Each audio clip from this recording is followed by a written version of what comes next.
Welcome to FutureFoodCast. I'm Pam Miller, your host. Have you ever thought there might be a better way to do things? As farmers, why aren't we irrigating and automating some of our processes that we go through? Well, we have a guy that's going to talk to us all about that today. Arthur Chen is the co-founder and CEO of Verdi. Welcome to the show, Arthur.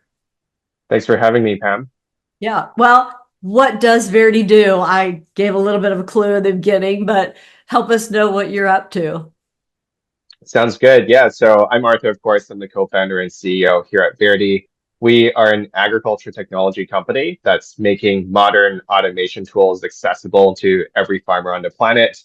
And by doing that, we're helping to accelerate the transition to climate smart agriculture. So we've developed a platform that uses fleets of smart devices that can retrofit and add a layer of intelligence to existing farm equipment, like irrigation systems, for example, allowing farmers to make more food, to save labor, and to save precious resources like water as well.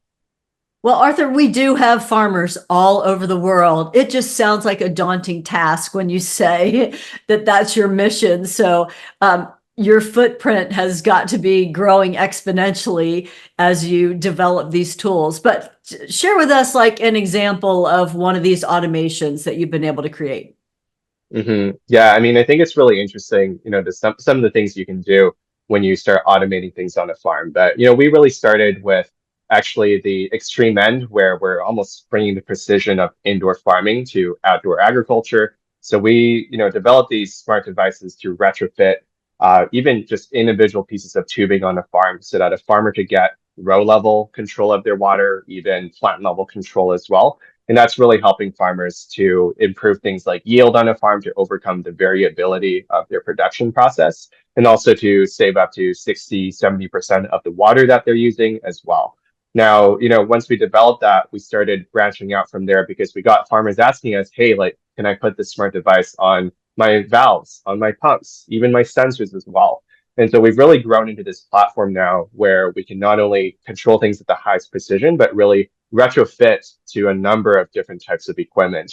And so that's now expanded not, beyond just irrigation systems. We've also now started controlling, fertigation systems, even things like heat and frost protection as well. So really something multi-purpose that we're helping growers with right now, and something we're really excited about.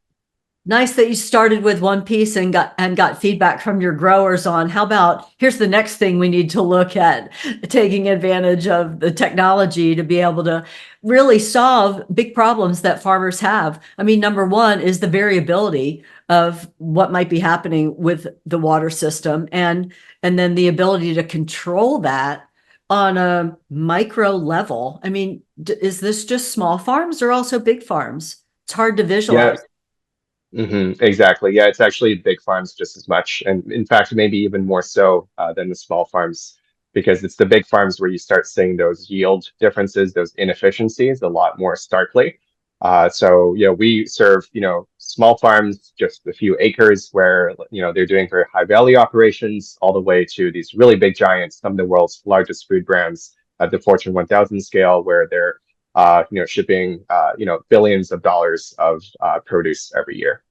Yeah, when the numbers start to multiply quite a bit, and then the savings also have to multiply when you're able to scale, help save on the water usage, because that is definitely a resource that is in short supply these days. Everyone's concerned.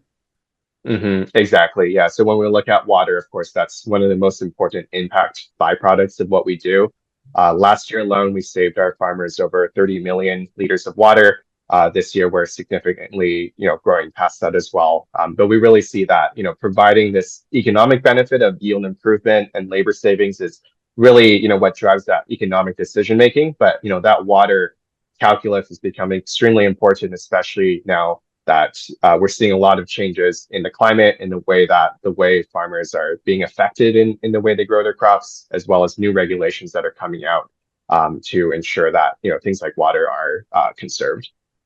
Yeah, and I love to see where you can apply technology and then really make a difference. You're talking about the water conservation, obviously, and being able to track that, but then also the yield improvement, which you didn't really mention before. I mean, that's that's a big deal for farmers are always looking at how to do that better. And then labor savings, that's also another big issue at the farm level is the workers and being able to keep good workers and train good workers and all of that. So if you can impact that in a positive way, those are some really big hitting items, Arthur. Absolutely. Yeah. We really try to make sure that we're working on the most important problems for our farmers. Yeah. Well, and so what other what other products do you offer? So we talked about the water and the piping and the valves but you have other areas you work in as well, correct? Yeah, that's right. And so that's really the main thing where we started really with that water side. And I would say, primarily the technology we've built really applies across different functions. So when you look at just, let's say irrigation, for example, which is where we started, irrigation is it's a lot more complicated than just turning valves on and off. It's having to make data-driven decisions based on what's happening on your crop and how your infrastructure is built as well. And then turn on your valves on and off, but it's also a lot of inspection as well. This is really big infrastructure spanning thousands of acres of farmland, and you have workers who have to drive out in the heat, walk through every single row, look through every single pipe, and look for leaks and breaks in those systems. And so that's really time consuming. It's very hard labor as well. And most of all, there's a lot of room for human error because you just can't have workers checking all the time. So with what we've been able to develop, being able to pinpoint, leaks and breaks in the system, especially during and after irrigations, that's a really big value add for our customers. And I would say in addition to that, that's really expanded into our ability to aggregate data on the farm. I think what shocked us is learning that a lot of farmers actually do have sensors in the field and they're collecting data, but they're still sending workers out to the field to manually read the data, to write it down on a notepad, and to load it up on a spreadsheet after they get back to the office. So in general, a lot of inefficiencies, and so those are the things that we're finding or we're able to really help unlock for the farmer. Absolutely. If you can automate uploading that information to the enterprise level, that data can then be analyzed and used and reported on. Wow, that'd be really powerful. Mm-hmm. That's Yeah, what you're working absolutely. on. Yeah, exactly. Are there some other like downstream applications and impacts to what you're doing as well? I mean, we're talking about Mm-hmm. like, at the farm level, but Mm-hmm. what else does this impact? Right. Yeah. So, I'll start just at the farm level and I'll talk some of the other downstream applications as well. Okay. So, at the farm level, I mean, we talked about irrigation, but there's these other inputs that you can control as well, like fertilizer. In addition to that, heat and frost protection is increasingly important. We're just seeing that, farmers are not only dealing with drought and, rising labor costs, but also extreme weather. In, many parts of the world, it's heat waves during the summer, and in other parts, sometimes the same parts of the world, it's extreme cold in the winters as well. So having these systems that do already exist for heat and frost protection is important, but being able to control these systems and automate them, especially before that extreme weather event occurs, is key to preventing yield loss. So that's a really important one where we're seeing a lot of producers get affected by extreme weather. If they can prevent that event altogether, then they're able to have more yield, more food that they can be selling. Downstream from that, some of the new areas that we're starting to look at as well are things like crop breeding. So working with some of the genetics companies on developing new types of seeds, new types of varieties of crops that they produce. That one's really interesting to us, especially because it's something our technology is really well suited to do. Oftentimes in these breeding fields, you'll have thousands of varieties of crops all growing in the same area, but all being treated the same way. So they're all getting the same water, the same fertilizer. So you're not always able to, pinpoint the exact traits specific or express the traits specific to each genetic variety. So we've been helping, companies do things like, drought tolerance, look at new mixtures of, fertilizer recipes, different types of things that they can do in the field. And that in turn that's information that they can then take to the market with their farmers, their licensees essentially, to tell them the best way to manage a certain type of variety or to select the best variety to commercialize in the market. So that's some of the newer applications that we're currently looking at. I'd say the other side of it when it comes to downstream is really that water compliance side. So by being able to detect, measure water use and track it in a way that's actually scalable and affordable to farmers, we're also helping them to apply for certifications for sustainability around their food labels. So in the wine industry, that would be wine labels. In other parts, there's different certifications that they can apply for. On one hand, that's good for their marketing side. On the other hand, there's certain cases where they can actually they can charge a premium on their food, because of that sustainability piece, which is important. And then, of course, there's compliance as well. So California's got the Sustainable Groundwater Management Act, SGMA or SIGMA, that's come about, and there are many growers that are being fined because of their inability to catch up with the regulation. So it's really important for growers, not just in California, but really in many different parts of the world, to also have the ability to meet regulations and be compliant. Right. And yeah, that is really important. And I love the downstream effects, kind of like I guess I'm going to call it like precision agriculture, where you can precisely, your prescription for certain varieties of different plants, you can do that. You can prescribe for the different areas. And that's really what you're talking about. If you have the data and the control over the technology that's going to affect what gets given to those plants in the way of water or fertilizer or other inputs. Very cool. Exactly. Yeah. Yeah, it's like personalizing healthcare for the plants. Oh, I like that. Personalizing healthcare. Yeah, I'm sure that's a great personalizing health. Yeah, because then you get the best yield, the healthiest plants. You're giving them what they need to be able to maximize their growth potential, right? Yeah, exactly. Cool. Well, Arthur, where do you operate right now? What are your thoughts? I mean, you're in the US? Yeah, that's right. So we're primarily west coast of North America right now. So our head office is in Vancouver, British Columbia. So actually, we're a Canadian company, but we actually have several operations across the west coast, so extending into the Pacific Northwest and especially in California as well. So we are, we're an early stage company, and so we really try and focus our initial geography on this west coast area. There's a ton of production, just where we are on the west coast, but we are starting to build partnerships that will allow us to expand geographically. One of the sort of initial pilots that we did as a test of our ability to expand has been working with partners across the ocean in Portugal, actually. So that's been a really good initial test of the logistics and some of the complexities of managing and getting customers set up on somewhere where you can't access.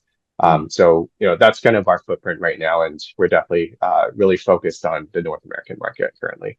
Yeah, very cool. And for North America, for our worldwide listeners, that west coast of North America is the source of a lot of the growth, the farmland, that farming that's done in vegetables and fruits, particularly, I think. And so you're right. That's a great place to be able to start and make a big impact and actually to prove your methodology, get your use cases together that you can have that to move forward and expand. So that's really exciting.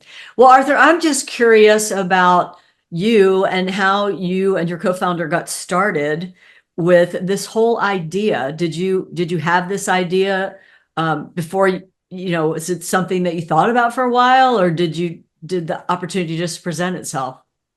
Yeah, this particular idea definitely, came out of a few experiences that I had, and then brought it to my friends, our co-founders basically, and we started it from there. But I always have been interested in agriculture, especially coming from a family that has a farming background. My family used to farm rice in Asia, and immigrating to Canada, I was the first generation growing up that did not have to farm. And ironically, that's what got me interested in this space. Felt a bit that I was missing out, right? So I always wanted to come in technology with the agriculture side. And so initially, really was just on the technology side. I studied engineering physics at the University of British Columbia. After that, worked at Canada's National Nuclear Physics Lab, which is very different, of course, from ag. But really developed computer models and engineering for particle accelerators for physics research. After that, pivoted to industry, so helped Samsung to launch enterprise software products for IoT, so smart devices, as well as cybersecurity. So that actually was about when I started thinking about the ways that we can apply some of this technology into areas like agriculture. So, I would tinker on my own time, with like vertical farms, for example, different projects like that. Around the same time, I went through a program at MIT for agri-food innovation. That was the Beyond Food program. So really exposed me to some of the ideas and some of the companies that are doing really great work in agriculture and food tech. And then afterwards, I launched a research collaboration between my university and Google X. So that's Google's Moonshot Lab with things like Waymo, the self-driving cars. So they were investigating applications in agriculture. And so we were really developing on some projects with them, really researching some new areas for precision ag. So that was really where we gained a lot of the initial insights about the gaps in the market. Why aren't farmers adopting more automation in the field? As well as really building up, I would say, our network within the industry as well. And really, it's with some of these ideas and learnings that we gained from that experience that my co-founders and I then came together and decided to actually start something and solve some of these challenges that farmers are facing.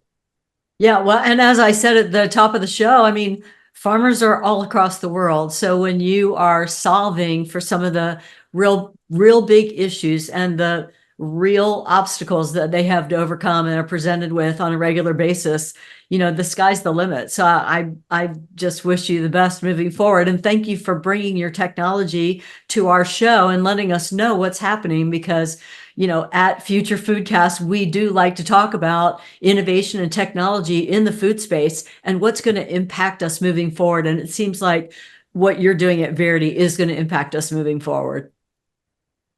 Absolutely. Yeah, we're very much committed, and the reason we're here is because we're trying to help farmers to solve these challenges, and we're trying to make automation a lot more accessible than it currently is to farmers, whether those are big brands or smallholder farmers alike. So that's definitely what really drives us every day. Yep, and you're the new generation of farming for your family, more in the technology space of farming, I guess. Thanks for being with us, Arthur.